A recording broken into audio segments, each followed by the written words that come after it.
Welcome to the Global News podcast on YouTube, where we go behind the headlines to find out more about a story and why it matters. Today, millions of Australian school children under the age of 16 have lost access to their social media accounts after a world-first ban came into force. This includes Instagram, Facebook, Threads, X, Snapchat, Kik, Twitch, TikTok, Reddit and YouTube. We're joined by our technology correspondent, Chris Vallance. Chris, tell us how this legislation came about and how will it work? Well, this legislation was introduced really with cross-party support in Australia. It's just come into force, and essentially what it says is that under 16-year-olds should not be able to use 10 platforms. They are 8 of the biggest social media platforms. So we're talking about Facebook, Instagram, YouTube, Reddit, X, Snapchat, so on, and 2 streaming platforms, Kik and Twitch. And essentially it says if these platforms don't take reasonable steps to keep under 16-year-olds off their services, then eventually they could face big fines. We're talking about around 50 million Australian dollars, about 33 million US dollars. Of course, critics look at that and say that's a parking fine, if you like, for some of these multi-billion dollar businesses.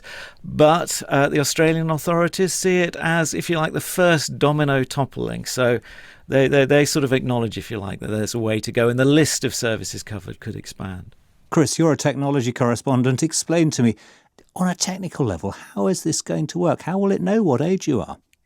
Well, in a sense, some of these social media platforms already know a great deal about their users. They collect an awful lot of data, not least when you first sign up, which is a clue in itself. So their approach is really, they differ platform to platform, right? The law doesn't specify how exactly you do this. Reasonable steps can include, and I think this is true of most of the platforms, either, if you like, inference. So they know stuff about you, they know who your friends are, they know when you log in, and use that to deduce that you are over 16 or under 16, or they'll use things like, age assurance from maybe a photograph or, a webcam where you're looking at people's facial characteristics, or from your voice and other technologies to try and prove who you are. So there's a variety of methods adopted. Critics point out that they are all vulnerable to circumvention. Certainly there are lots of stories around of people using, for example, photographs of grown-up celebrities, if you like, to get around some age verification technologies. I think the point of view from the government is, as long as this works for most people, for the majority of young people, then that's good, and that's a step forward. But as you say, teenagers, in my experience, are pretty good at getting around these things, and not necessarily by circumventing the technology, but they'll just find another platform. And for example, I don't think WhatsApp's included, is it? No, WhatsApp isn't included, nor are some pretty prominent gaming platforms, nor is Discord, although it does do some age checks of its own. So, yes, there is the rest of the internet, not circumscribed by those 10 platforms already mentioned, which is available to Australian teenagers. So, yes, they may well go to other platforms, and critics point out these platforms may devote less resources to making sure that people are safe on their platforms. So certainly circumvention, as you say, not by technical means, never mind technical means, it is an issue. But again, you look at the platforms, you look at the user numbers, this is certainly going to, affect a big chunk of Australian teenagers. So, I think the figures are around about 1 million. 9 of the platforms have said they're going to comply, but there is one notable exception, isn't there? X. Yeah, I think, it's difficult with X because there is some disconnect between, if you like, the public face and what they do in private. We've seen a little bit of that with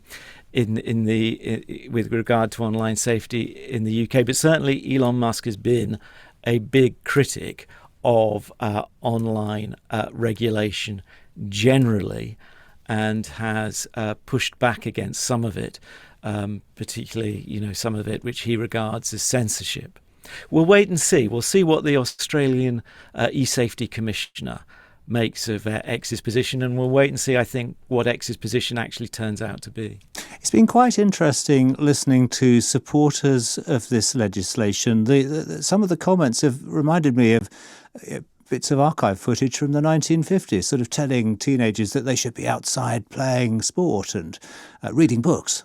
Yes, there is.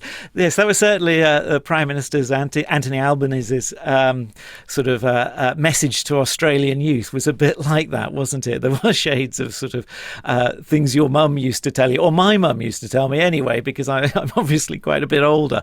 I think there is a sense of some resentment amongst Australian teenagers that perhaps a generation that didn't grow up with social media has decided they're better off doing something else. And, those outdoor activities, we should point out, are not without risk as well. I mean, riding a bicycle is risky. Using a skateboard is risky. Social media may well be risky in different ways and in serious ways. But, all these activities carry risk with them. I guess the motive behind this has been the concerns that there have been around the world about things like cyberbullying, grooming, encountering content that is harmful, maybe encouraging people to self-harm or to, develop eating disorders. So these are all issues that have been active around the world. Yeah, and you raise an interesting point there, because Australia is a world first here. It's the first country to implement this sort of ban. There will be people watching this all over the world, won't there? And maybe other bans could follow. Yeah, indeed. I mean, I think, you can look at various jurisdictions within Europe and say that there have been steps towards this. I think you can look at France, Denmark, Spain, Germany, the European Parliament. There was a vote in support of a sort of similar measure. I mean, a lot of those include exemptions for, people over 13 who get parental consent to access social platforms. So they're not quite identical. In the UK, we've seen big campaigns, very vocal campaigns to, not allow people under 16 to access social media on smartphones. So there's certainly some momentum behind this. I mean, there is also some criticism, I think, from interesting quarters. We've seen in the UK some children's charities issue statements today saying, look, This doesn't address the core problem, which is that these social media companies have failed to make their products safe for children. And a better solution that doesn't deprive children of all the benefits of social media is for them to make their products safe. Last question, Chris. What would success look like? What would be the best measure of success here?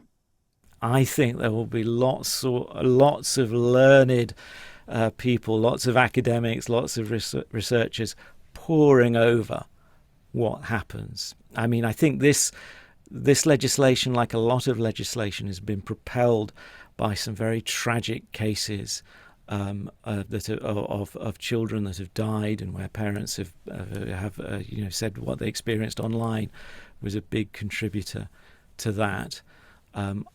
I think looking at it broadly and, perhaps in a sort of quantitative way, people will want to see an improvement in if you like, well-being that can be linked to this. I think that, in the end, this is all about the well-being of teenagers. So I suspect for a lot of people that will be the litmus test. Thanks, Chris. And you can hear more on that story on the Global News Podcast. Subscribe wherever you get your BBC podcasts. You can also, if you like this episode, subscribe to us here on YouTube. And if you have an idea for a story you think we ought to cover, do give us details in the comments below.